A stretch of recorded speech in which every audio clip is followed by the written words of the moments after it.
পাঁচ ওয়াক্ত নামাজ পড়া।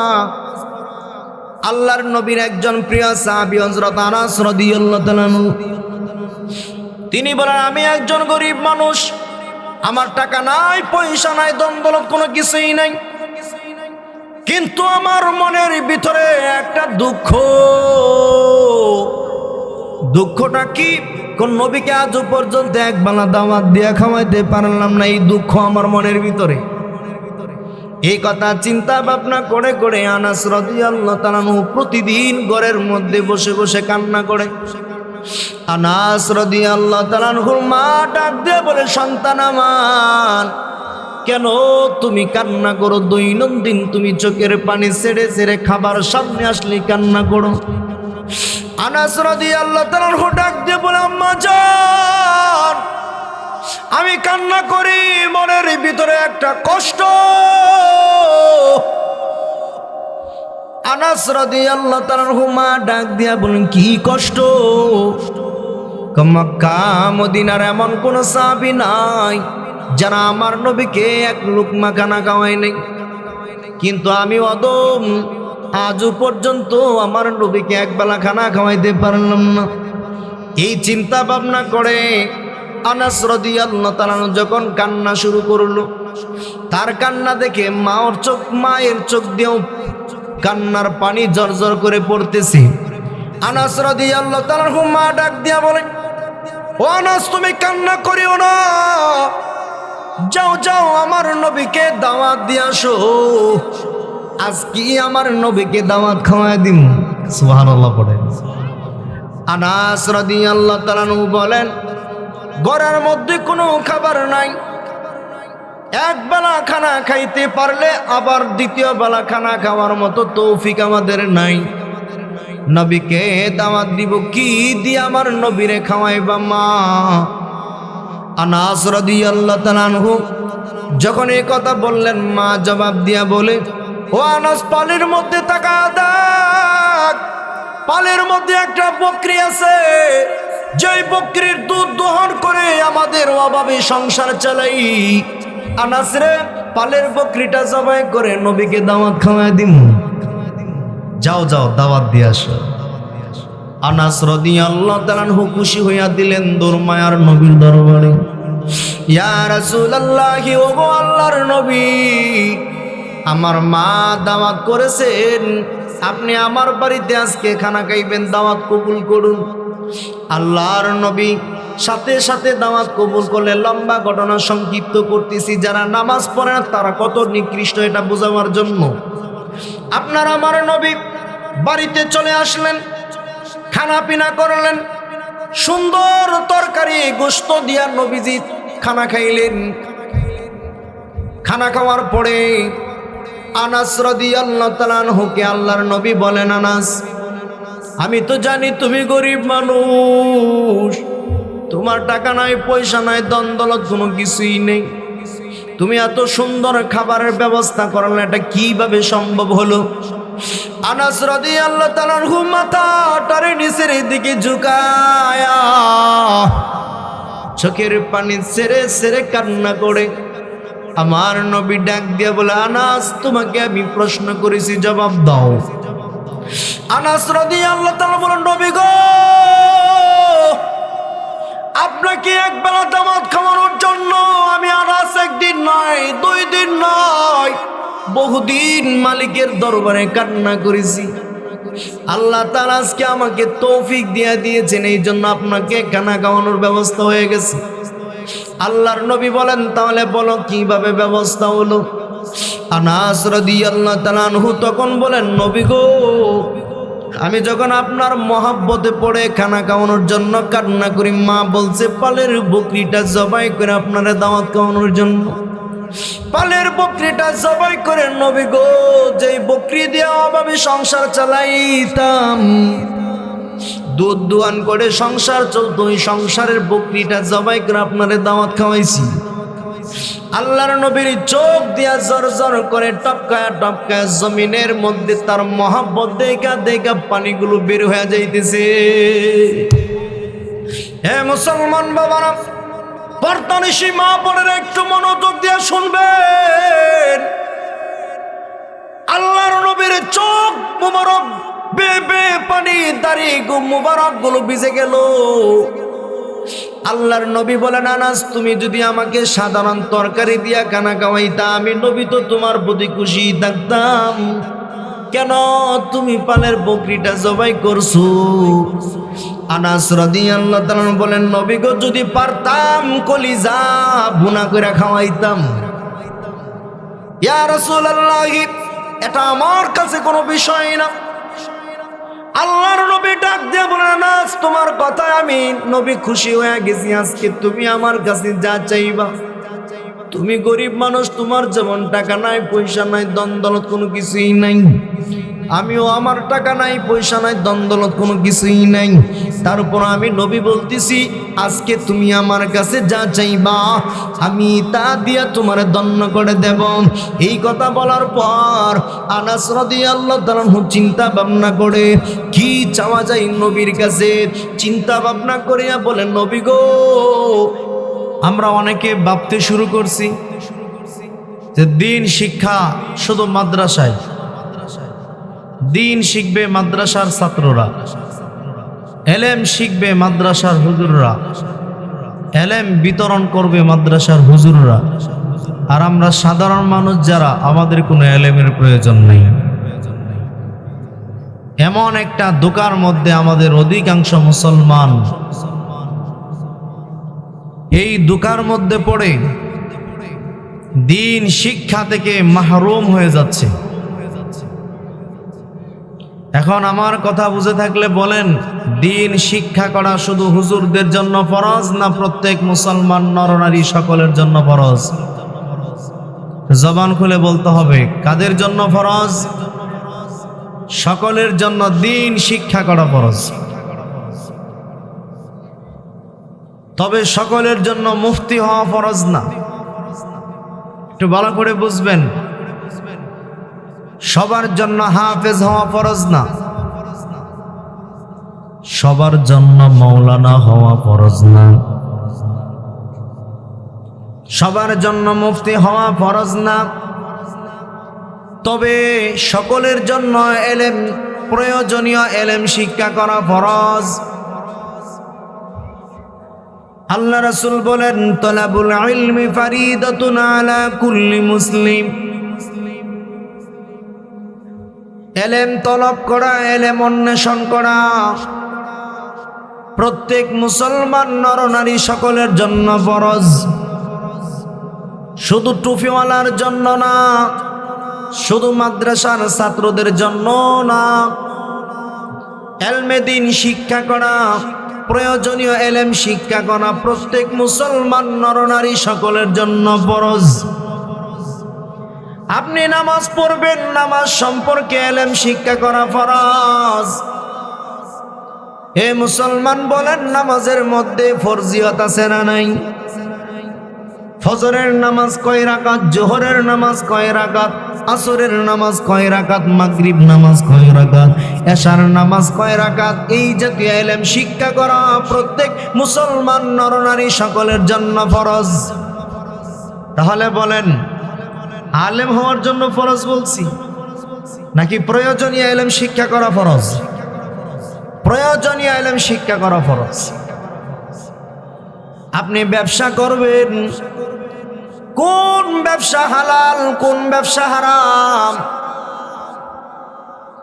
সেই সম্পর্কে এলেম শিক্ষা করে ব্যবসা বাণিজ্য করা আপনার জন্য ফরজ। কারণ আল্লাহ তাআলা বলেন, আহাল্লাল্লাহুল বাইআ ওয়া হাররামার রিবা। ব্যবসার মধ্যে একটা ব্যবসা হলো হালাল আর একটা ব্যবসা হলো হারাম। কোন ব্যবসা হালাল কোন ব্যবসা হারাম? আল্লাহ বলেন, সুদের ব্যবসা হলো হারাম, সুদের ব্যবসা ছাড়া অন্য সকল জাতীয় ব্যবসা হলো হালাল। আবার অন্য সকল ব্যবসার মধ্যে আমার কিছু হারাম ব্যবসা আছে, যেমন মদের ব্যবসা করা। কে আছে না নাই? তাহলে কোন ব্যবসা হালাল কোন ব্যবসা হারাম সে সম্পর্কে দিন শিক্ষা করা শুধু টুপিওয়ালার জন্য ফরজ নাকি সবার জন্য ফরজ? যে ব্যবসা করবে তার জন্য ফরজ। আপনি চাকরি করবেন, কোন চাকরি হালাল কোন চাকরি হারাম সে সম্পর্কে দিন শিক্ষা করা ফরজ। কারণ অনেক ব্যবসা আছে, অনেক চাকরি আছে যেখানে চাকরি করা সম্পূর্ণ হারাম। ওই বিষয়গুলো বলবো না, শুধু আমি বোঝাতে চাচ্ছি যে দিন শিক্ষা করা প্রত্যেক মুসলমান নরনারী সকলের জন্য ফরজ। এখন আমরা অনেকেই দিন শিখতে পারি নাই। আমার আগে হুজুর বয়ান করছেন বিভিন্ন মাসলা মাসাইল সম্পর্কে, ওযু সম্পর্কে, গোসল সম্পর্কে, এই জাতীয় দিন শিক্ষা করা ফরজ। আপনি নামাজ পড়বেন, নামাজের মধ্যে নামাজ পড়তে গেলে সর্বপ্রথম আপনাকে ওযু করা লাগবে। ওযুর মধ্যে কয়টা জিনিস ফরজ, এই ফরজগুলো জানা প্রত্যেক মুসলমান নরনারী সকলের জন্য ফরজ কিনা? সকলের জন্য ফরজ। আল্লাহ বলেন ইজা কুমতুম ইলাস সালাত, হে বান্দা তুমি যখন নামাজে দাঁড়াবে, ফাগসিলু ওযুহাকুম, এক নাম্বার ফরজ হলো তোমার মুখমণ্ডল ভালোভাবে ধৌত করা। বলেন হুজুর এক নাম্বার ফরজ কি? কথা বলতে হবে। আমি এখন ক্লাস সিস্টেম বয়ান করতেছি, একটা মেন জায়গায় আমি চলে যাব এখনই ইনশাআল্লাহ। এর আগে কিছু আপনাদেরকে বুঝায়নি। বলেন হুজুর এক নাম্বার ফরজ কি? হুজুর ফরজ কে কে জানেন? হাত তোলেন। মাশাআল্লাহ, আল্লাহ কবুল করেন। বলেন আমিন। যদি জেনে থাকেন তাহলে বলেন হুজুর এক নাম্বার ফরজ কি? সমস্ত মুখমণ্ডল ভালোভাবে ধৌত করা।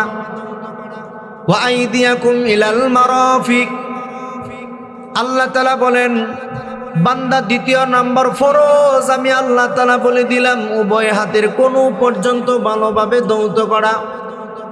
ওয়ামসাহু বিরুসিকুম, হুজুর তিন নাম্বার ফরজ হলো মাথার 4 ভাগের 1 ভাগ মাসহ করা। 4 নাম্বার ফরজ ওয়া আরজুলাকুম ইলাল কাবাইন, উভয় পায়ের গিরালু সহ ধৌত করা।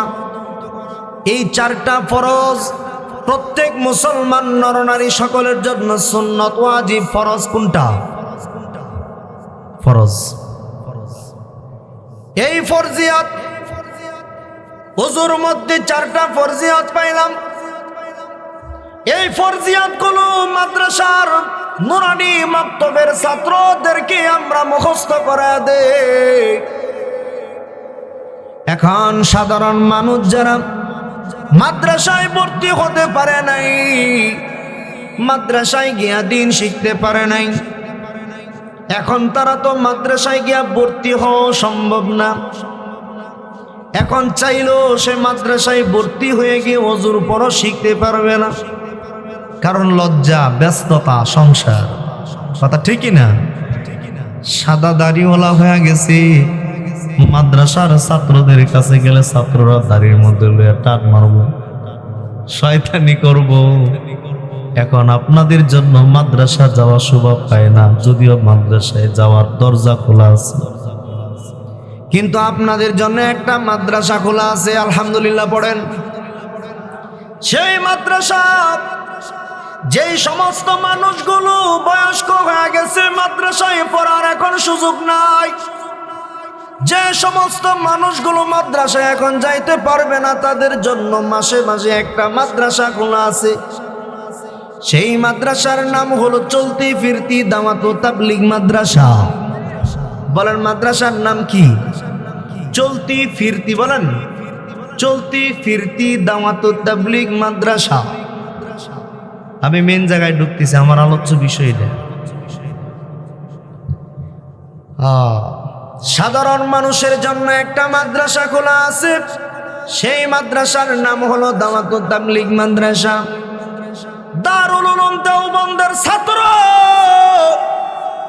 আল্লামা ইলিয়াস সাহেব রহমাতুল্লাহি আলাইহি তাকায়া দেখলেন দেওবন্দ মাদ্রাসা, পাকিস্তান মাদ্রাসা, বড় বড় মাদ্রাসার মধ্যে গিয়া ছোট ছোট বাচ্চারা গিয়া দিন শিক্ষা করে। কিন্তু সাধারণ মানুষগুলো তো ওযু জানে না, গোসল জানে না, নামাজ জানে না, সূরা জানে না, কেরাত জানে না, কিভাবে রুকু করা লাগে পদ্ধতি জানে না, কিভাবে সাজদা দেওয়া লাগে পদ্ধতি জানে না, নামাজের ভিতরে কয়টা ফরজ আছে, কয়টা ওয়াজিবাত আছে সে সম্পর্কে জানে না, আহকাম জানে না। তাই ইলিয়াস রহমাতুল্লাহি আলাইহি অনেক গবেষণা করে সাধারণ মানুষদের জন্য 6টা ঔষধ বানাইছেন। বলেন কয়টা? জবান খুলে বলেন কয়টা? 6টা ঔষধের উপর যদি কোনো সাধারণ মানুষ চলতে পারে, মোটামুটি তার মধ্যে একটা দিনের বুঝ চলে আসবে। ইলিয়াস রহমাতুল্লাহি আলাইহি সাধারণ মানুষগুলোকে একত্রে জমা করতেন। দেখা যায় একদিন এসে আর কোনোদিন আবার আসতো না। তাই তিনি বাজারে গিয়ে বাজারের কামলাগুলোকে নিয়ে আসতেন। কামলাওয়ালা ভাইদেরকে বলতেন, ও কামলাওয়ালা ভাই, আজ সারাদিন তুমি আমার কাজ করবা, সঠিক টাইমে বেতন দিয়া দিমু। ইলিয়াস রহমাতুল্লাহি আলাইহি, এ মুসলমান একটু মনোযোগ দিয়ে শুনবেন। দাওয়াতুত তাবলীগ মাদ্রাসা 6 উসুলের তাবলীগ কেমন ভাবে আসছে একটু বলে যাই। আজকে এই তাবলীগ নিয়ে আমাদের দেশে মারামারি কাটাকাটি আছে না নাই? একটু মনোযোগ দিয়ে শুনবেন। ইলিয়াস রহমাতুল্লাহি আলাইহি একজন আলেম নাকি গায়রে আলেম? বড় একজন আলেম, দেওবন্দের ছাত্র। ভালো করে বিষয়টা মনে রাখবেন। ইলিয়াস রহমাতুল্লাহি আলাইহি একজন আলেম ছিলেন। আলহামদুলিল্লাহ বলেন। ইলিয়াস রহমাতুল্লাহি আলাইহি বাজার থেকে 4জন 5জন করে কামলা নিয়ে আসতো। এনে তাদেরকে ওযু বানায়া মসজিদের ভিতরে প্রবেশ করায় তাদেরকে বিভিন্ন মাসলা মাসাইল শিক্ষা দিত।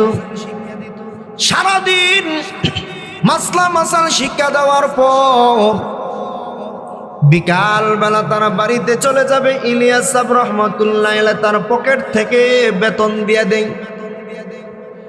আর বলে, ও কামলাওয়ালা ভাই,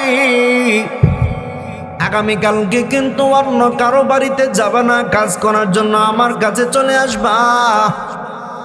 আমি তোমাদের ঠিকই বেতন দিব, তুমি কিন্তু অন্য কারো বাড়িতে যাবা না। ওই সাধারণ মানুষগুলো, গরিব মানুষগুলো ডাক দিয়া বলে, ইলিয়াস, আপনার বাড়িতে কাজ করলে আমার নিজের ফায়দা হয়, আপনার কাজ করলে আমার নিজের লাভ হয়, আমি কেন অন্য বাড়িতে যাব? পরের দিন যখন তারা চলে আসলো, তাদেরকে দিন শিক্ষা দিচ্ছে, নামাজের ফরজ শিক্ষা দিচ্ছে, ওয়াজিব শিক্ষা দিচ্ছে, বিভিন্ন মাসলা মাসাইল শিক্ষা দিচ্ছে। বিকাল হয়ে যায়, কামলাওয়ালা ভাইদেরকে যখন বেতন দিয়া দেয় তখন তারা বলে, হুজুর, আপনি কেন আমাদেরকে বেতন দিবেন? আপনার সময়গুলো নষ্ট করে আমাদেরকে দিন শিক্ষা দিলেন। আমরা ওযু জানতাম না, গোসল জানতাম না, সূরা জানতাম না, কেরাত পারতাম না। আপনার মেহনতের কারণে আমরা এখন সূরা কেরাত জানি, সব বলতে পারি। হুজুর, উচিত হলো আপনাকে বেতন দেওয়া, কিন্তু আপনি কেন আমাদেরকে বেতন দিবেন? কামলাওয়ালা ভাইদের ভিতরে দিনের মহাব্বত ঢুকে যাইতেছে। সুবহানাল্লাহ পড়েন। দিনের ছোঁয়া আলেমদের সংস্পর্শে আসার কারণে। এই জন্যই তো কোরআনে কারীমে আল্লাহ বলে দিয়েছেন, ওয়াকুনু মা'আস সাদিকিন, তোমরা সাদিকিন বান্দাদের সাথী হয়ে যাও, আল্লাহ ওয়ালাদের সাথী হয়ে যাও, তাহলে নিজেরই ফায়দা। সাধারণ কামলাওয়ালা মানুষ, সাধারণ কামলাওয়ালা মানুষ দিন আনে দিন খাই। এই জাতীয় মানুষগুলো সারাদিন কোরআন হাদিস শিখলো, মাসলা মাসাইল শিখলো, বিকাল বেলা টাকা নেয় না, জোর করে দেয়। হুজুর, আপনার কাজ করি নাই, মালিকের কাজ করছি, বেতন যদি দিতে হয়, বেতন যদি নিতে হয় মালিকের কাছ থেকে নিয়ে নেব। বাড়িতে চলে গেলেন, পরিবার পরিজন জিজ্ঞাসা করে আজকে তো ঘরের মধ্যে খানা নাই। তখন ওই কামলাওয়ালা মানুষগুলো, গরিব মানুষগুলো, আজকে যে মালিকের কাজ করছি ওই মালিক বেতন দেয় নাই। বলেন সুবহানাল্লাহ। যেদিন বেতন দিবে সেদিন নিয়ে আসবে। পরের দিন সকালে ঘুম থেকে ওইটা ফজরের নামাজ পড়ে আবার চলে আসলেন ইলিয়াস সাহেব রহমতুল্লাহ আলাইহির কাছে। ইলিয়াস সাহেব রহমতুল্লাহ আলাইহি তাদেরকে 6টা ঔষধ মুখস্থ করায় দিলেন। 1 নাম্বার হলো কালেমা, 2 নাম্বার হলো নামাজ, 3 নাম্বার এলেম ও জিকির, 4 নাম্বার একরামুল মুসলিমিন, 5 নাম্বার সহিনিয়াত, 6 নাম্বার নিজের জান মাল সময় নিয়ে আল্লাহ রাস্তায় বের হয়ে যাওয়া। 6টা ঔষধ ইলিয়াস সাহেব তাদেরকে মুখস্থ করাই দিলেন। বিকেল বেলা তারা বাড়িতে চলে যায়। ইলিয়াস সাহেব তাদেরকে টাকা দেয়, কিন্তু তারা টাকা নেয় না। বাড়ির দিকে যাইতেছে আর চিন্তা করে গতকাল তো একটা কথা বললাম, স্ত্রীদেরকে বুঝাই দিছে, আজকে গিয়ে কি বুঝাও। সামনের দিকে আগায় আবার পিছনের দিকে ব্যাক করে। চোখের পানি ছাড়তে ছাড়তে ঘরের দরজার মধ্যে গিয়া যখন সালাম প্রদান করল, ঘরের ভিতর থেকে জবাব আসলো, আজকে বুঝি বেতন মালিক বেশি পাঠায় দিছে। আশ্চর্য হয়ে গেছে, বেতন কোথায় থেকে পাবো? আজকে বুঝি মালিক বেশি বেতন পাঠাইছে, এই জন্য তো এত খাবার কে যেন আমগো বাড়ি দিয়ে গেছে। বলেন সুবহানাল্লাহ। जो लोग अल्लाह का हो गया अल्लाह तो मेरे हो गया। যে লোক আল্লাহর হয়ে যায় আল্লাহ তার হয়ে যায়। সাধারণ মানুষগুলো দিনের পথে চলে আসছে, দিনের বুঝ চলে আসছে। এইভাবে ইলিয়াস সাহেব রহমতুল্লাহ আলাইহি মানুষের দ্বারে দ্বারে বারে বারে কালিমার দাওয়াত দিয়া, নামাজের দাওয়াত দিয়া, এলেমের দাওয়াত দিয়া, জিকিরের দাওয়াত দিয়া, সহি নিয়তের দাওয়াত দিয়া, নিজের জানমাল সময় নিয়ে আল্লাহ রাস্তায় বের হওয়ার ফজিলত বইলা এই পর্যন্ত দাওয়াত ও তাবলীগের মিশন চলে আসছে। ওরে মুসলমান, এই দাওয়াত ও তাবলীগ অনেক মুসলমান বলে এই জমিনের মধ্যে দাওয়াত ও তাবলীগ নিয়ে ষড়যন্ত্র করে। অনেক মুসলমান বলে দাওয়াত ও তাবলীগ করা হলো ভণ্ডামি। বলেন নাউজুবিল্লাহ। দাওয়াত ও তাবলীগ করা কি মনে করে? ভণ্ডামি মনে করে। দাওয়াত ও তাবলীগ ওয়ালারা নাকি পিকনিক করে। নেত্রকোনার জমিনে ভণ্ড আকবর আলী রেজভী নামক একজন ভণ্ড পীর, মাজার পূজারী, সে বলেছে যারা 6 উসুলের তাবলীগ করবে তারা কাফের। আকবর আলী রেজভী যখন ফতোয়া জারি করে দিল, তখন মাত্র বাংলাদেশের তাবলীগের প্রচলন ভালোভাবে এখনো শুরু হয়নি। গোটা কয়েক মসজিদে মসজিদে তাবলীগ চলতো। ওই মুহূর্তে নেত্রকোনার জমিনে আকবর আলী রেজভী ফতোয়া দিয়া দিল, যারা 6 উসুলের তাবলীগ করবে তারা কাফের। বাহাস হয়ে গেল। নেত্রকোনার কলেজ মাঠের মধ্যেই বাহাসের ব্যবস্থা। আমাদের কওমি অঙ্গনের পক্ষ থেকে বাংলাদেশের উজ্জ্বল নক্ষত্র, যার নাম শুনলে হাজার হাজার মানুষ এখানে জমা হয়ে যেত, আল্লামা নুরুল ইসলাম অলিপুরি, আলহামদুলিল্লাহ বলেন, নুরুল ইসলাম অলিপুরি হুজুর তাদের সাথে বাহাস করলেন। আকবর আলী রেজভীকে বললেন, বাহাসের মধ্যে হাজার হাজার মানুষের সমাগম। সমস্ত মানুষের সামনে আকবর আলী রেজভীকে প্রশ্ন করল, ও আকবর আলী রেজভী, তুমি যে বলছো যারা 6 উসুলের তাবলীগ করে তারা কাফের, 6 উসুলের তাবলীগ কোন ভিত্তিতে কাফের তুমি জবাব দাও। আকবর আলী রেজভী তখন জবাব দেয়, আমার নবী তাবলীগ করছেন 5 বিষয়ের, বর্তমানে তাবলীগওয়ালা তাবলীগ করে 6 বিষয়ের। নবী করছেন 5 বিষয়ের, তাবলীগওয়ালা তাবলীগ করে 6 বিষয়ের, এই জন্য তাবলীগওয়ালা কাফের। নবী কোন 5 বিষয়ের তাবলীগ করেছেন? 1 নাম্বার হলো কালেমা, 2 নাম্বার হলো নামাজ, 3 নাম্বার হলো যাকাত, 4 নাম্বার হলো হজ, 5 নাম্বার হলো রোজা। এই 5টা বুনিয়াদের দাওয়াত নবী দিয়েছেন, কিন্তু বর্তমানে তবলিগওয়ালা তবলিগ করে 6 বিষয়ের কালিমা, নামাজ, ইলম ও জিকির, ইকরামুল মুসলিমিন, সহিনিয়াত, দাওয়াতু তাবলিগ। নবী করছে 5টা, তারা করে 6টা। ইসলামের ভিতরে একটা উসুল বাড়ানোর কারণে তারা কাফের। দেখছেন নি কি যুক্তি দেয়? নবী করছে কয়টা? 5টা। তবলিগওয়ালা তবলিগ করে কয়টা? 6টা। এই জন্য তবলিগওয়ালা কাফের। নুরুল ইসলাম অলিপুরি হুজুর বলে, তারে যদি এখন আমি দলিল দিয়া ধরি তাহলে ধরুন যেত না, তার কথা দিয়ে তারে আমি কাফের বানায় ছেড়ে দিই। আলহামদুলিল্লাহ বলেন। এবার আল্লামা নুরুল ইসলাম অলিপুরি হুজুর বলে, ও আকবর আলী রেজভী, তুমি বলছো 6 উসুলের তবলিগ যারা করবে তারা কাফের। তবলিগওয়ালাদের 1 নাম্বার উসুল হলো লা ইলাহা ইল্লাল্লাহ। লা ইলাহা ইল্লাল্লাহর দাওয়াত দেওয়া।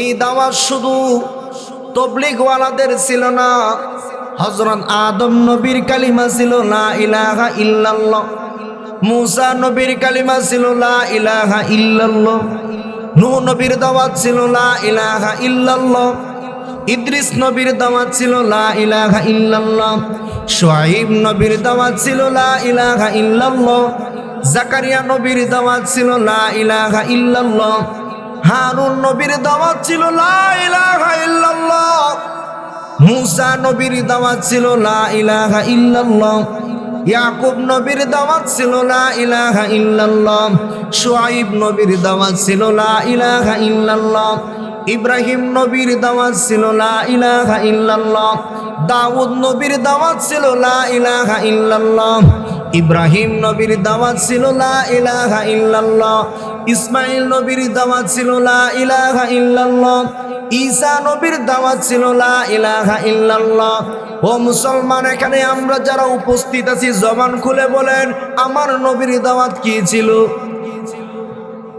সন্তুষ্ট হইলাম না, লা ইলাহা ইল্লাল্লাহ বলে গুনাহই বল, বরং একবার যদি কেউ লা ইলাহা ইল্লাল্লাহ বলে আল্লাহকে ডাক দেয়, আল্লাহর নবী বলেন আসমান এবং জমিনকে যদি এক পাল্লায় রাখা হয় আর লা ইলাহা ইল্লাল্লাহকে যদি এক পাল্লায় রাখা হয়, সমস্ত লা ইলাহা ইল্লাল্লাহর পাল্লাটা আসমান জমিন থেকে আল্লাহর কাছে বাড়ি হয়ে যায়। তাহলে বলেন আমাদের নবীর দাওয়াত কি ছিল? আরো জবান খুলে বলেন আমাদের নবীর দাওয়াত কি ছিল? এবার আল্লামা নুরুল ইসলাম অলিপুরি আকবর আলী রেজভীকে ডাক দিয়া বলে, ও ভণ্ড আকবর আলী রেজভী, জবাব দে, লা ইলাহা ইল্লাল্লাহর দাওয়াত দিলে যদি তবলিগওয়ালা কাফের হয়, কোন কালিমার দাওয়াত দিলে তবলিগওয়ালা মুমিন হয়? জবাব চাই। পড়ছিনি বিপদে? বলেন, লা ইলাহা ইল্লাল্লাহর দাওয়াত দিলে তবলিগওয়ালা কাফের, কোন কালিমার দাওয়াত দিলে তবলিগওয়ালা মুমিন হইবে? আজকে জবাব দিয়া যা। আকবর আলী রেজভী জবাব দিতে পারে না, চুপ হয়ে গেল, ভণ্ডামি বন্ধ হয়ে গেল। দ্বিতীয় নাম্বার উসুল হলো নামাজ। বলেন তাবলিগের দ্বিতীয় নাম্বার উসুল কি? একটু জবান খুলেন না। আমার বয়ান কি বোঝা যাইতেছেন? আমার ভাষা বুঝতেছেন সবাই? তাহলে সবাই জবান খুলে বলেন তাবলিগওয়ালাদের দ্বিতীয় নাম্বার উসুল কি? আল্লাহ তাআলা কোরআনে কারিমে বলেন আকিমুস সালাহ, ও বান্দারা তোমরা নামাজ প্রতিষ্ঠা করো। আকিমু এখানে আমরের সিগা আল্লাহ তাআলা ব্যবহার করলেন, সবাইকে বলতেছেন যারা ঈমান আনয়ন করেছো।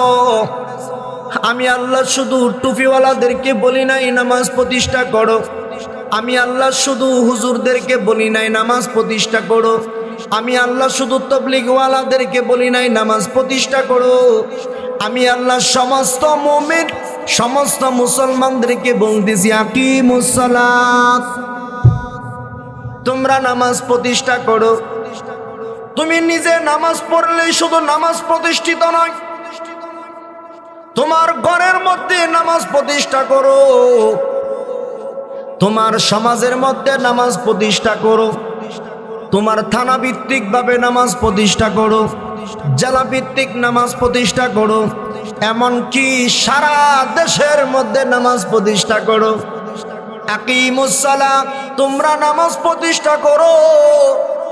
ও মুসলমান বলেন, নামাজ প্রতিষ্ঠা করতে হলে নামাজের দাওয়াত দেওয়া লাগবে কিনা? এই নামাজের দাওয়াত দিতে গেলে যদি তাবলীগওয়ালা কাফের হয়, ও আকবর আলী রেজভী, তাহলে বলো কোন নামাজের দাওয়াত দিলে তাবলীগওয়ালা মুমিন হয়? এবার রেজভী ফাইসা গেছে, আর কোনো কথা নাই। 3 নাম্বার হলো ইলম ও জিকির। আল্লাহ রাসূল বলেন, তলাবুল ইলমি ফারিদাতুন আলা কুল্লি মুসলিম। ইলমে দ্বীন শিক্ষা করা প্রত্যেক মুসলমান নরনারী সকলের জন্য ফরজ। ওযুর মাসআলা শিক্ষা করা সকলের জন্য ফরজ। গোসলের মাসআলা শিক্ষা করা সকলের জন্য ফরজ। তাহলে হাদিসের মধ্যে ইলম শিক্ষা করার কথা আছে না নাই? 4 নাম্বার, একরামুল মুসলিমিন, এক ভাই আরেক ভাইকে সহযোগিতা করা। মানে রাস্তা দিয়ে যাইতেছেন, এক ভাই লাকড়ির বোঝা আলগাইতে পারে না, মাথার মধ্যে নিতে পারে না, আপনি গিয়ে লাকড়ির বোঝাটা তার মাথার মধ্যে হেল্প করলেন, সহযোগিতা করে মাথার মধ্যে তুলে দিলেন। এতটুকু একরাম করার কারণে নবী ডাক দিয়া বলেন, ইতিকাফ করার সব আল্লাহ তোমার আমলনামায় জমা করে দিয়েছে।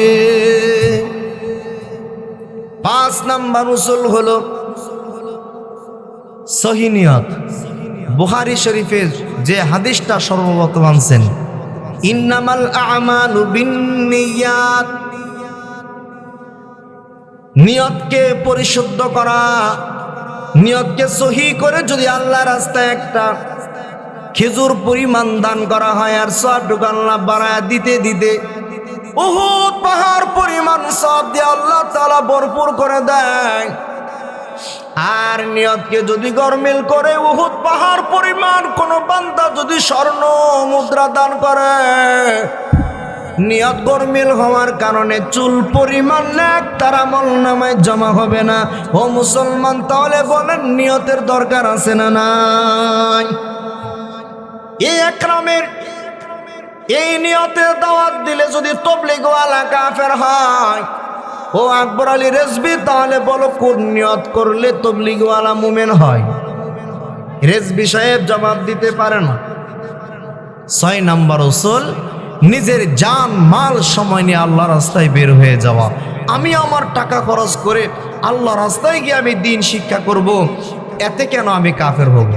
আমি কি তোমার বাবার টাকা নিয়ে আমি তাবলীগে যাচ্ছি? আমার সময় আমি ব্যয় করে, আমি যেই সময়টুকু আল্লাহ রাস্তায় ব্যয় করছি, আমি ইচ্ছে করলে এই সময়টুকু আমি 1000 টাকা কামাইতে পারি। সেই টাকা কামানোর পিছনে না পড়ে আমি আল্লাহ রাস্তায় গিয়ে ওযু গোসলের মাসআলা শিক্ষা করব। সেই মাসআলা শিক্ষা করলে যদি আমি কাফের হই, ও আকবর আলী রেজভী বন্ড, তাহলে জবাব দাও কোন ভাবে দ্বীন শিক্ষা করলে আমি মুমিন হব? কথা ঠিক কিনা? আকবর আলী রেজভী জবাব দিতে পারেনি। চরমভাবে আকবর আলী রেজভী নেত্রকোনার জমিনে হেরে গেল। সারা বাংলাদেশে হইচই শুরু হয়ে গেল। অনেক মসজিদে তাবলীগ জামাত প্রবেশ নিষিদ্ধ ছিল।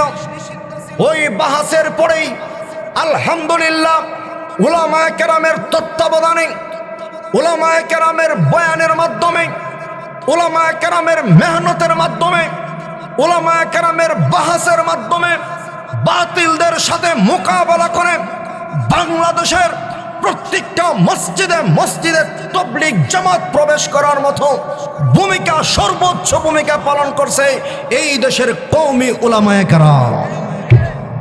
কথা ঠিক কিনা বলেন? ও মুসলমান, তাবলীগ জামাত নিয়ে আজকে নতুন ষড়যন্ত্র নয়।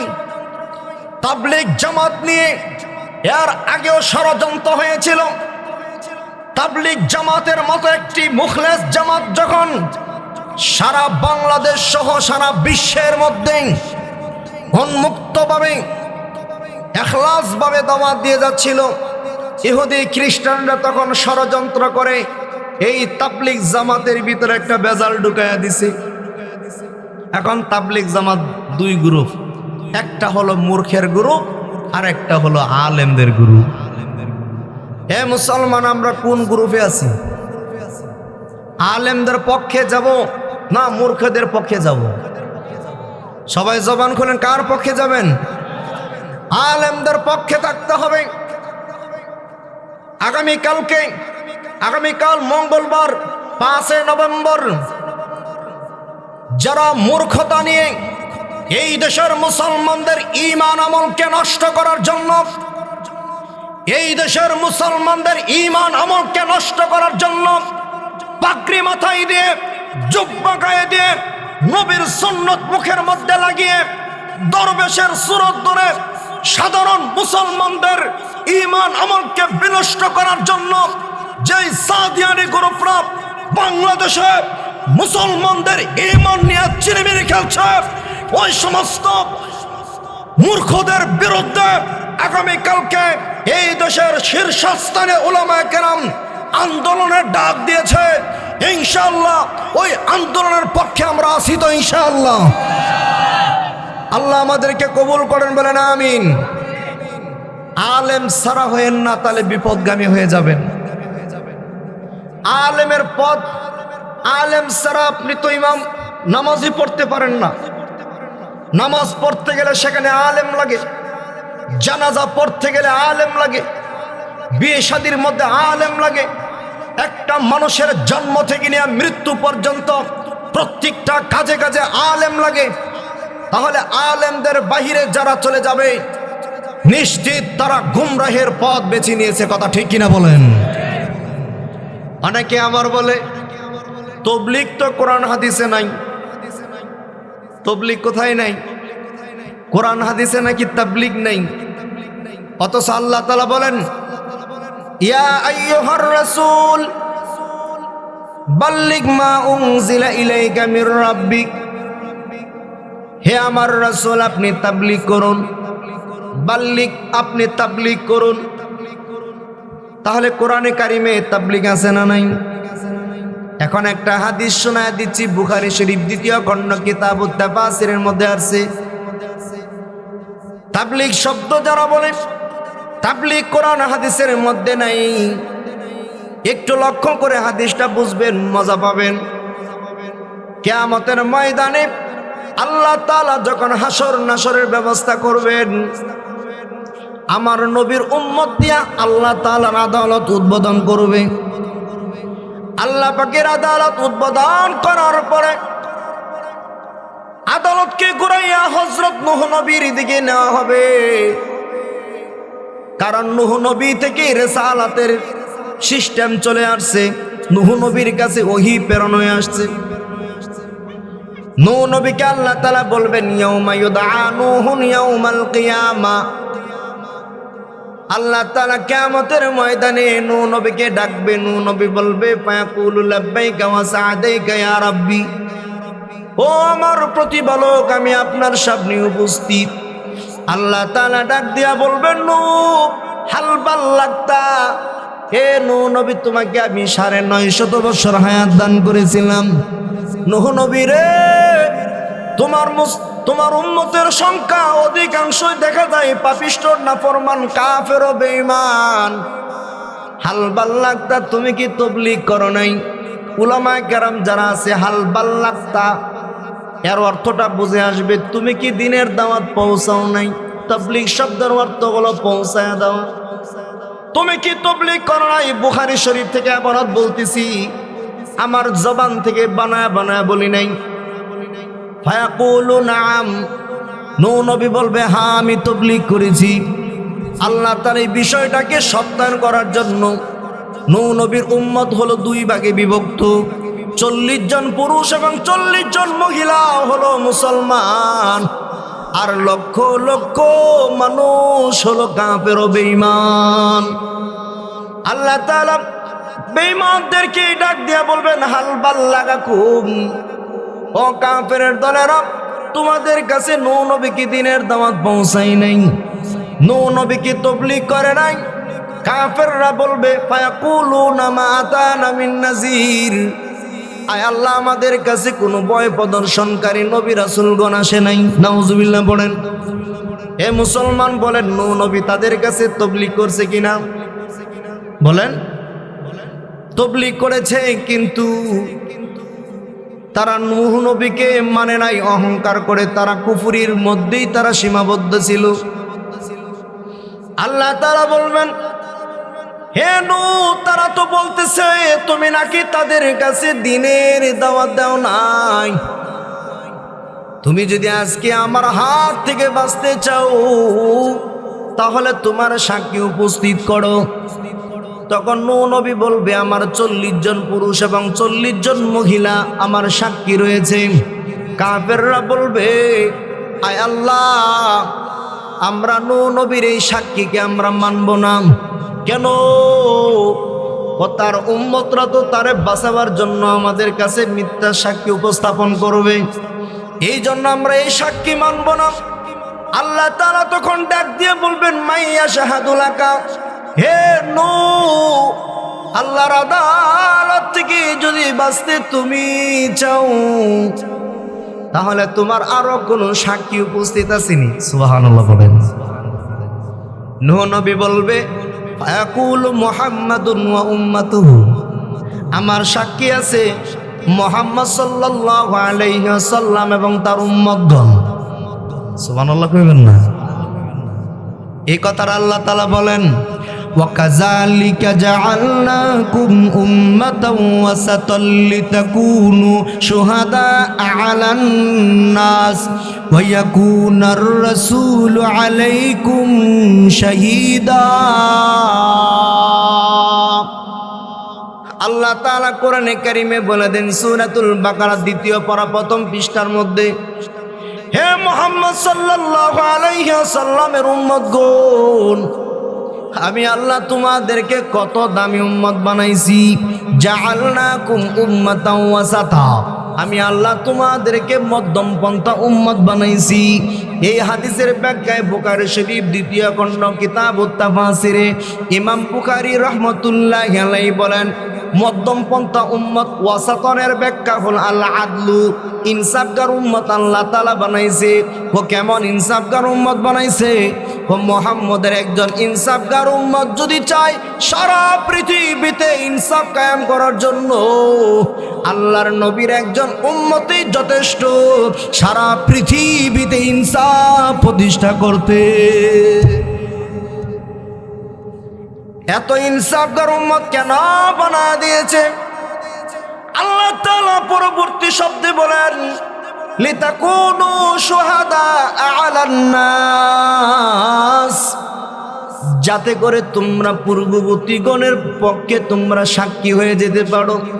হাসরের ময়দানে নূহ নবী তার উম্মত নিয়ে বিপদে পড়বে, মূসা নবী তার উম্মত নিয়ে বিপদে পড়বে, ইউনুস নবী তার উম্মত নিয়ে বিপদে পড়বে, জাকারিয়া নবী তার উম্মতকে নিয়ে বিপদে পড়বে, হারুন নবী তার উম্মতকে নিয়ে বিপদে পড়বে, ইব্রাহিম নবী তার উম্মতকে নিয়ে বিপদে পড়বে, ঈসা নবী তার উম্মতকে নিয়ে বিপদে পড়বে। যত নবী রাসূলগণ হাসরের ময়দানে বিপদে পড়বে, প্রত্যেক নবীর সাচ্চা মুসলমান উম্মতের পক্ষে আল্লাহ তাআলা আমার নবীর উম্মতকে সাক্ষী হিসাবে কবুল করেছে। এবার আসেন আল্লাহর আদালতে আবার চলে যায়। আল্লাহর আদালত, আল্লাহ তাআলা কি বলেন, মাইয়া শাহাদুলাকা, নূহ তোমার কোনো সাক্ষী আসেনি? নূহ ডাক দিয়া বললেন, মুহাম্মাদুন ওয়া উম্মাতুহু, মুহাম্মদ সাল্লাল্লাহু আলাইহি ওয়াসাল্লাম হলেন আমার সাক্ষী এবং তার উম্মত। আল্লাহ তাআলা বলবে, যাও যাও সাক্ষী উপস্থিত করো। আপনার আমার নবীর কাছে নূহ নবী দৌড়ায় চলে যাবেন, নবী গো বিপদে পড়ে গেছি, আমি 950 বছর কালিমার দাওয়াত দিলাম, আমার উম্মত বলে আমি নাকি কালিমার দাওয়াত দেই নাই, আমার সাক্ষী তো গ্রহণযোগ্য হয় নাই। আমার উম্মত সাক্ষী দিছে, তারা সেই সাক্ষী মানে নাই। আমি তো এখন আপনাকে সাক্ষী বানাইছি এবং আপনার উম্মতকে সাক্ষী বানাইছি। নবী গো, দয়া করে আপনি আমার জন্য সাক্ষীর ব্যবস্থা করুন। আপনার আমার নবী বলবেন, নো, তোমার কোনো টেনশন নাই, তোমার কোনো পেরেশান নাই। শুধু তুমিও না, যত নবী রাসূলগণ আজকে হাসরের ময়দানে বিপদে পড়বে, তার উম্মতের পক্ষে আমার উম্মতরাই যাবে সাক্ষী দেওয়ার জন্য। এই কথাটা আল্লাহ বলেন, ওয়াকাযালিকা জাআলনাকুম উম্মাতাও ওয়াসাতাল লিতাকুনু শুহাদা আলান নাস ওয়া ইয়াকুনার রাসূলু আলাইকুম শাহীদা। আল্লাহ তাআলা বলেন, হে মুহাম্মদ সাল্লাল্লাহু আলাইহি ওয়াসাল্লামের উম্মতেরা, আমি আল্লাহ তোমাদেরকে মধ্যম পন্থা উম্মত বানাইছি। কেন বানাইছি জানো?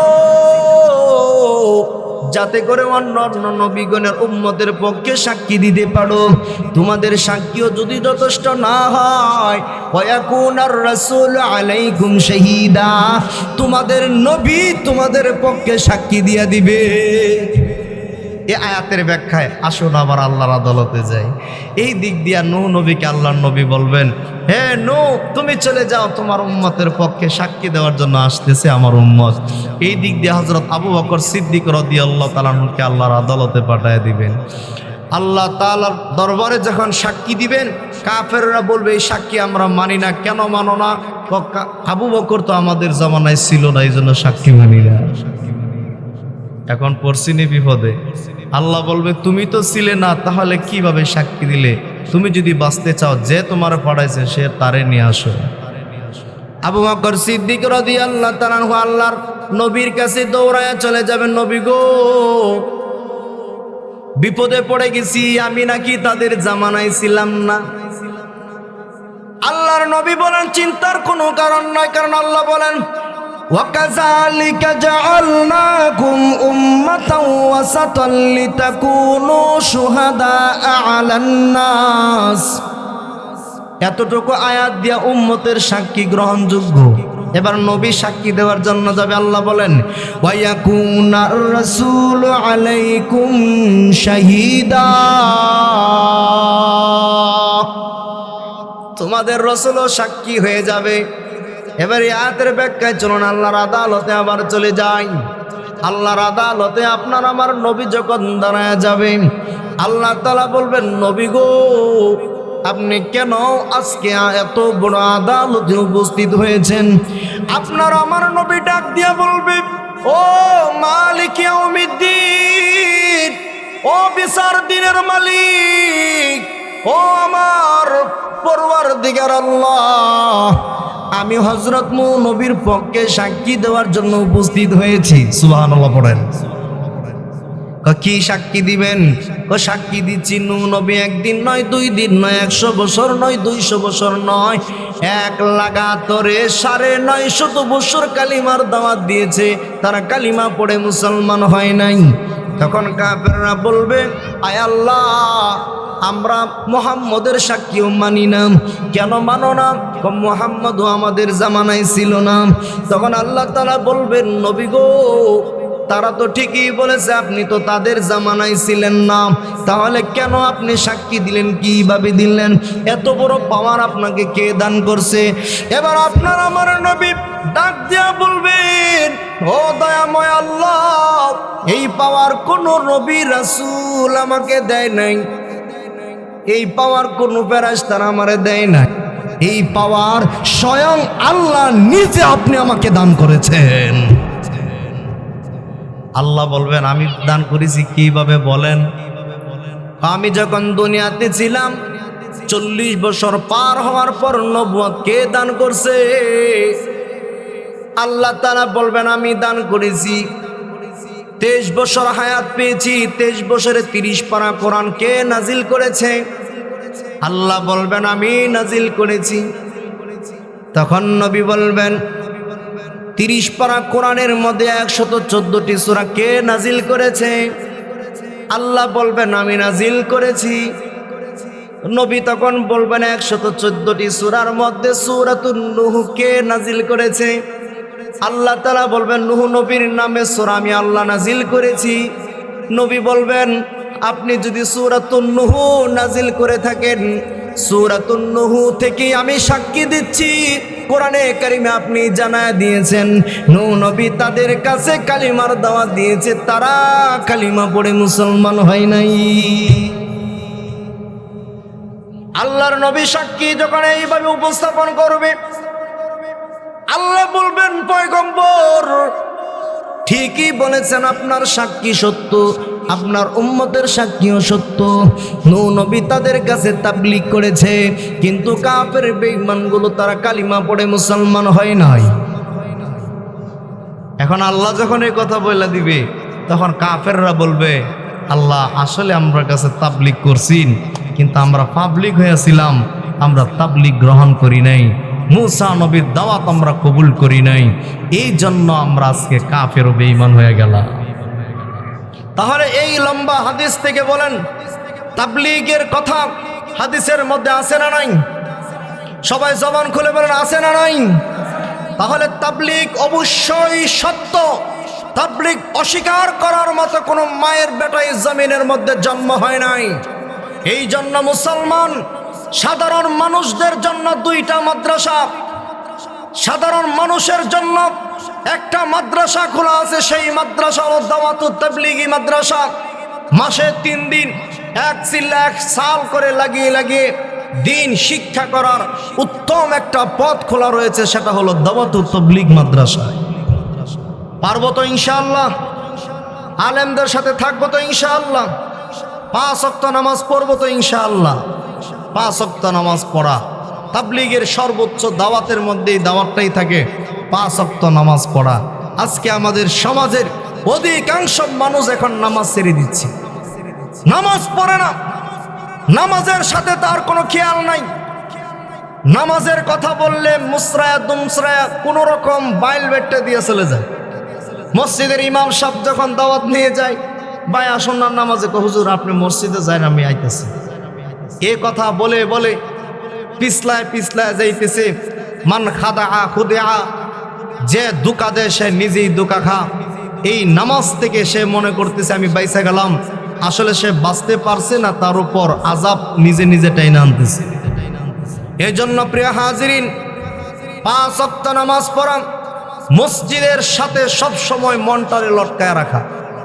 আরশের ছায়ার নিচে ওই ব্যক্তি ছায়া পাবে যার মনটা মসজিদের সাথে লটকিয়েছিল। সুবহানাল্লাহ পড়েন। আজকে যদি আমরা নামাজ পড়তাম, কতই না সুন্দর পরিবেশ থাকতো। সমাজের প্রত্যেকটা মানুষ ভদ্রতা আর্দ্রতা সব তাদের মধ্যে চলে আসতো। আজকে আমাদের মধ্যে নামাজ নাই বিদায়, পরস্পরের মধ্যে মিল মহাব্বত নাই, খালি কিলাকিলি আর মারামারি আছে। নামাজ যদি আমরা পড়তাম, এলাকার মা বোনরা যদি নামাজ পড়তো, এলাকার যুব সমাজ যদি নামাজ পড়তো, এলাকার মুরব্বীরা যদি নামাজ পড়তো, মসজিদগুলো থাকতো ভরপুর, সমাজে থাকতো না অশৃঙ্খলতা বিশৃঙ্খলতা। যখন কাঁধে কাঁধ মিলিয়ে নামাজে দাঁড়িয়ে যেত, পরস্পরের মধ্যে হিংসা বিদ্বেষ সব দূর হয়ে যেত। কথা ঠিক কিনা বলেন? এই জন্য 5 ওয়াক্ত নামাজ পড়বো তো ইনশাআল্লাহ। যারা নামাজ পড়ে না তাদেরকে আমি একটা ওয়াকিয়া শোনায় দিয়া যায়, যদি একটু সময় দেন, নাকি ছেড়ে দিতাম। 5 ওয়াক্ত নামাজ পড়া আল্লাহর নবীর একজন প্রিয় সাহাবী হযরত আনাস রাদিয়াল্লাহু তাআলা আনহু, তিনি বলেন আমি একজন গরিব মানুষ, আমার টাকা নাই, পয়সা নাই, দ্বন্দ্ব কোনো কিছুই নাই, কিন্তু আমার মনের ভিতরে একটা দুঃখ। দুঃখটা কি? কোন নবীকে আজ পর্যন্ত একবেলা দাওয়াত দিয়া খাওয়াইতে পারলাম না, এই দুঃখ আমার মনের ভিতরে। এই কথা চিন্তা ভাবনা করে করে আনাস রাদিয়াল্লাহু তাআলা আনহু প্রতিদিন ঘরের মধ্যে বসে বসে কান্না করে। আনাস রাদিয়াল্লাহু তাআলা আনহুর মা ডাক দিয়ে বলে, সন্তান আমার, কেন তুমি কান্না করো? দৈনন্দিন তুমি চোখের পানি ছেড়ে ছেড়ে খাবার সামনে আসলে কান্না করো। আনাস রাদিয়াল্লাহু তাআলা আনহু ডাক দিয়ে বলে, আম্মা জান, আমি কান্না করি, মনের ভিতরে একটা কষ্ট। আনাস রাদিয়াল্লাহু তাআলা আনহু মা ডাক দিয়া বলেন, কি কষ্ট? মক্কা মদিনার এমন কোন সাহাবী নাই যারা আমার নবীকে এক লুকমা খানা খাওয়ায় নাই, কিন্তু আমি অদম আজও পর্যন্ত আমার নবীকে একবেলা খানা খাওয়াইতে পারলাম না। এই চিন্তা ভাবনা করে আনাস রাদিয়াল্লাহু তাআলা যখন কান্না শুরু করলো, তার কান্না দেখে মায়ের চোখ দিয়েও কান্নার পানি ঝরঝর করে পড়তেছে। আনাস রাদিয়াল্লাহু তাআলা মা ডাক দিয়া বলেন, ও আনাস, তুমি কান্না করিও না, যাও যাও আমার নবীকে দাওয়াত দিয়ে আসো, আজকে আমার নবীকে দাওয়াত খাওয়াই দিম। সুবহানাল্লাহ পড়েন। আনাস রাদিয়াল্লাহু তাআলা বলেন, ঘরের মধ্যে কোনো খাবার নাই, একবেলা খানা খাইতে পারলে আবার দ্বিতীয় বেলা খানা খাওয়ার মতো তৌফিক আমাদের নাই। নবীকে দাওয়াত দিব কি দিয়ে আমার নবীরে খাওয়াইবা মা? আনাস রাদিয়াল্লাহু তাআলা আনহু যখন এই কথা বললেন, মা জবাব দিয়া বলে, ও আনাস, পালের মধ্যে তাকায়া দেখ, পালের মধ্যে একটা বকরি আছে, যেই বকরির দুধ দহন করে আমাদের অভাবে সংসার চালাই। আনাস রে, পালের বকরিটা জবাই করে নবীকে দাওয়াত খাওয়াই দিম, যাও যাও দাওয়াত দিয়ে আসো। আনাস রাদিয়াল্লাহু তাআলা আনহু খুশি হইয়া দিলেন দরমায়ার নবীর দরবারে, ইয়া রাসূলুল্লাহ, ও গো আল্লাহর নবী, আমার মা দাওয়াত করেছেন, আপনি আমার বাড়িতে আজকে খানা খাইবেন, দাওয়াত কবুল করুন। আল্লাহর নবী সাথে সাথে দাওয়াত কবুল করলে। লম্বা ঘটনা সংক্ষিপ্ত করতেছি, যারা নামাজ পড়ে না তারা কত নিকৃষ্ট এটা বোঝাবার জন্য। আপনার আমার নবী বাড়িতে চলে আসলেন, খানা পিনা করলেন, সুন্দর তরকারি গোশত দিয়া নবীজি খানা খাইলেন। খানা খাওয়ার পরে আনাস রাদিয়াল্লাহু তাআলা আনহুকে আল্লাহর নবী বলেন, আনাস, আমি তো জানি তুমি গরিব মানুষ, তোমার টাকা নাই, পয়সা নাই, দন্দলত কোনো কিছুই নেই, তুমি এত সুন্দর খাবারের ব্যবস্থা করলে, এটা কিভাবে সম্ভব হলো? আনাস রাদিয়াল্লাহু তাআলা আনহু মাথাটারে নিচের দিকে ঝুঁকায়া চোখের পানি ছেড়ে ছেড়ে কান্না করে আমার নবী ডাক দিয়া বলে, আনাস, তোমাকে আমি প্রশ্ন করেছি, জবাব দাও। আনাস রাদিয়াল্লাহু তাআলা বলেন, নবী গো,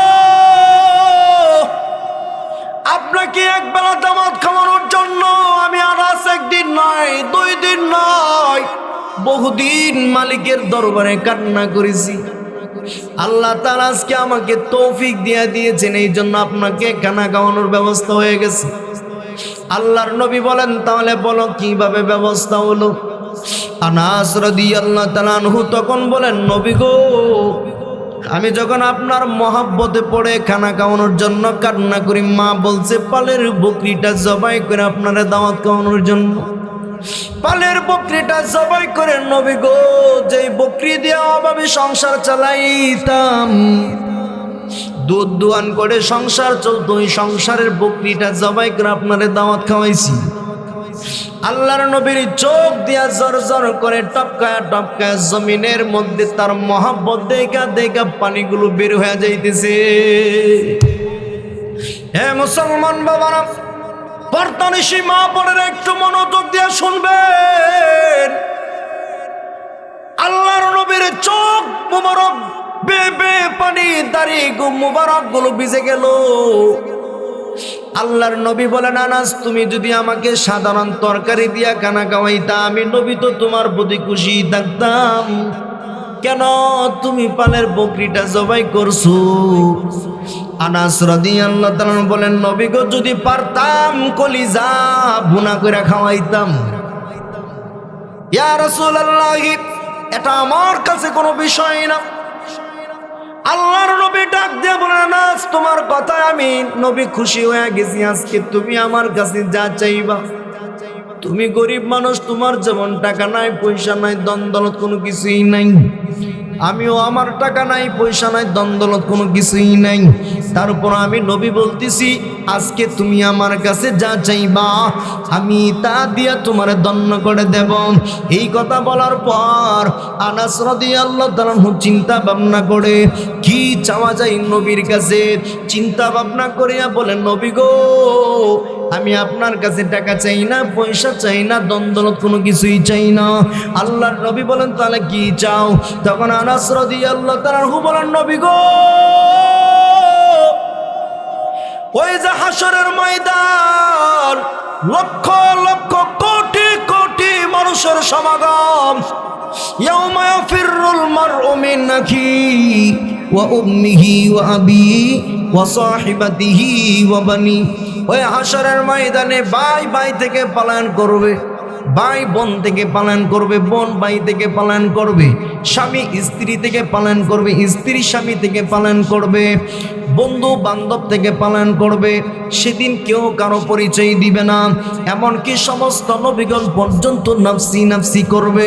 আদম নবী বলবে নফসি নফসি, নূহ নবী বলবে নফসি নফসি, জাকারিয়া নবী বলবে নফসি নফসি, শুআইব নবী বলবে নফসি নফসি, ইউনুস নবী বলবে নফসি নফসি, হারুন নবী বলবে নফসি নফসি, ইউসুফ নবী বলবে নফসি নফসি, দাউদ নবী বলবে নফসি নফসি, ইব্রাহিম নবী বলবে নফসি নফসি, ইসমাইল নবী বলবে নফসি নফসি, ঈসা নবী বলবে নফসি নফসি। আনাস রাদিয়াল্লাহু তাআলা আনহু বলেন, নবী গো, একমাত্র আপনি নবী হাসরের ময়দানে সাজদার মধ্যে লুটে পড়ে বলবেন, ইয়া রব্বি উম্মতি, ইয়া রব্বি উম্মতি। নবী গো, ওই হাসরের ময়দানে আমি আনাসের জন্য আল্লাহর কাছে সুপারিশ করবেন কিনা এটা আপনার কাছে চাই। আল্লাহর নবী খুশি হয়ে বলেন, আনাস যাও যাও, তোমার জন্য সুপারিশ ওয়াজিব হয়ে গেছে। সুবহানাল্লাহ পড়েন। আল্লাহু আকবার। লম্বা ঘটনা 1 মিনিটের ভিতরে শেষ করে গুছাইয়া লইতেছি, তারপর একটা মেন জায়গায় যাইতেছি। আনাস রাদিয়াল্লাহু তাআলা আনহু চাইলেন কি টাকা পয়সা না সুপারিশ? সবাই বলেন সুপারিশ চাইলেন। তারপরে নবী বলেন, তুমি সংসার চালাইবা কেমন ভাবে, আগে চলতো কিভাবে? ইয়া রাসূলুল্লাহ, আমার একটা খেজুর গাছ ছিল, খেজুর গাছের খেজুর বিক্রি করে সংসার চালাইতাম, এখন খেজুর গাছটাও মারা গেছে। আল্লাহর নবী বলেন, চলো ও খেজুর গাছের নিচে নিয়ে চলো। নবী গাছের দিকে তাকায় দেখে আসলে গাছটা কাঠ শুকনো হয়ে গেছে। আপনার আমার নবী আল্লাহর দরবারে 2টা হাত যখন উত্তোলন করে দিলেন, ইয়া রব্বে করিম, আনাস আমার মহব্বতে পড়ে তার পালের বকরিটা জবাই করে খাওয়াইছি। আয় আল্লাহ, আনাসের চলার মতো এখন কোনো সামগ্রী নেই, দয়া করে তার খেজুর গাছটা আপনি জীবিত করে দেন। আল্লাহর নবী দোয়া করার সাথে সাথে মরা খেজুর গাছ পুনরায় জীবিত হয়ে গেছে, খেজুর ধরা শুরু করছে। আল্লাহর নবী চলে গেলেন। দীর্ঘদিন পর্যন্ত খেজুর বিক্রি হচ্ছে, সংসারের উন্নত হচ্ছে।